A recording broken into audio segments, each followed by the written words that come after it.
Pada perkuliahan kali ini kita akan melanjutkan pembahasan materi dari estimasi dan aproksimasi yaitu Dirac-Fourier.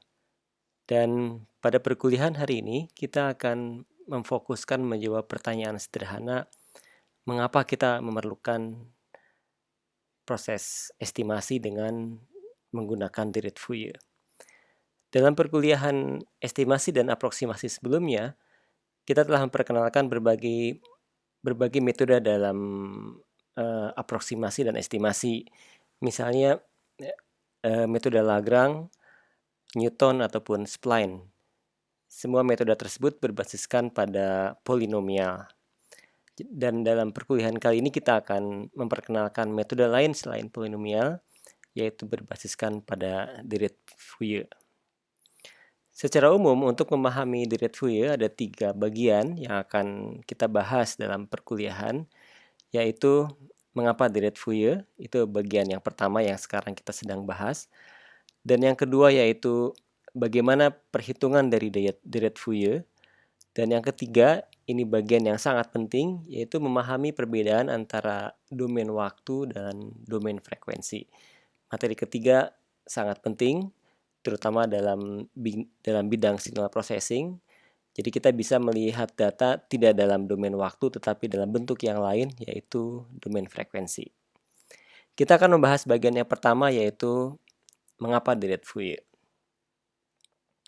Di dalam mengapa Dirac-Fourier merupakan Dirac yang sangat populer selain pendekatan polinomial yang sudah dibahas sebelumnya, karena Dirac-Fourier kemudian mengambil prinsip dasar dari alam kita, yaitu semua proses itu berulang.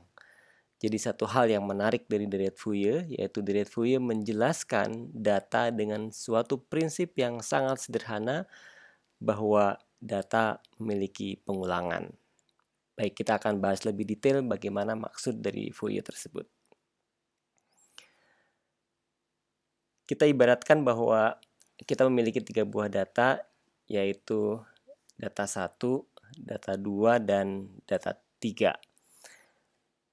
Maka dengan menggunakan interpolasi atau aproksimasi polinomial, misalnya kita bisa menyelesaikan dengan menggunakan fungsi polinomial derajat 2, sehingga kemudian fungsi tersebut berhasil melewati seluruh titik 1, 2, dan 3. Fungsi ditunjukkan dengan bentuk garis putus-putus.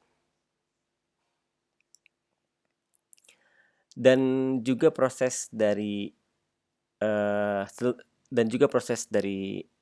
estimasi ataupun aproksimasi membantu kita untuk menghitung data, misalnya data A dan data B yang kita ketahui nilai dari X-nya, tetapi kita tidak mengetahui berapa nilai Y dari A dan B, maka setelah fungsinya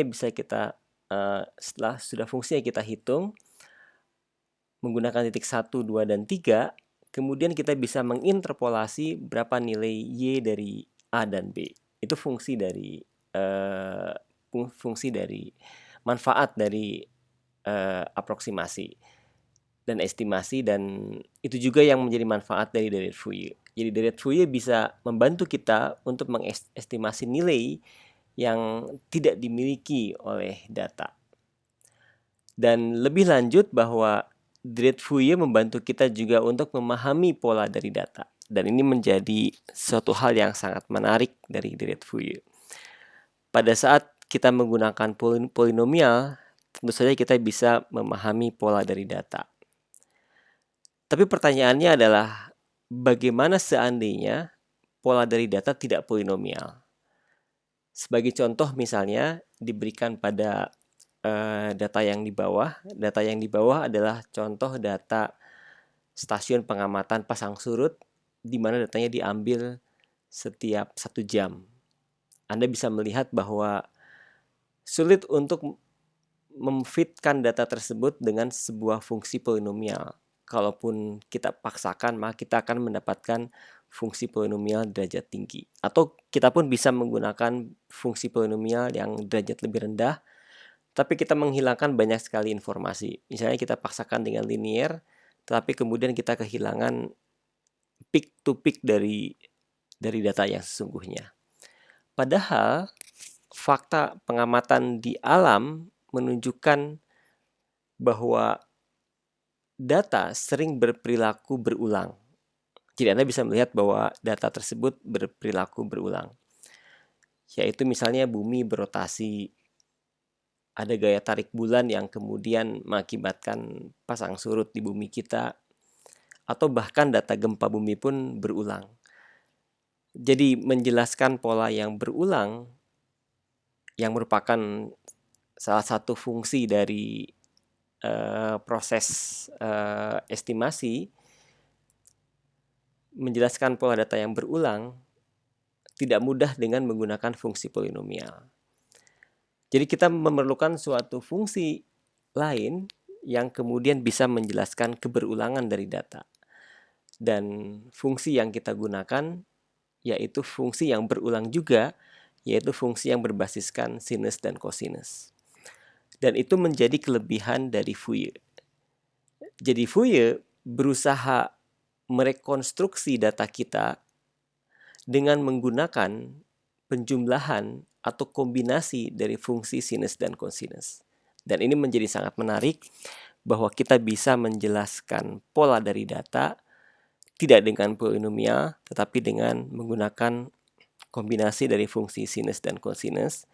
Dan kemudian kita bisa menghitung juga frekuensi dari setiap fungsi tersebut, frekuensi dari setiap bagian dari fungsi tersebut. Bisa jadi frekuensinya semakin lama semakin tinggi. Dan pada saat kita bisa menjelaskan frekuensi untuk setiap komponen dari fungsi, maka kita bisa memahami pola dengan lebih baik. Atau bahkan lebih lanjut, kita bisa menghilangkan pola yang tidak kita inginkan dari data. Kemudian kita berhasil mendekomposisi data yang kita miliki menjadi kemudian kita bisa menjelaskan data yang kita miliki menjadi sebuah fungsi yang kemudian fungsinya bisa kita dekomposisi berdasarkan frekuensi yang kita inginkan. Kita bisa menguatkan salah satu frekuensi, kita bisa menghilangkan frekuensi yang lain. Itu merupakan bagian awal dari penjelasan mengapa kita menggunakan Dirichlet Fourier. Terima kasih.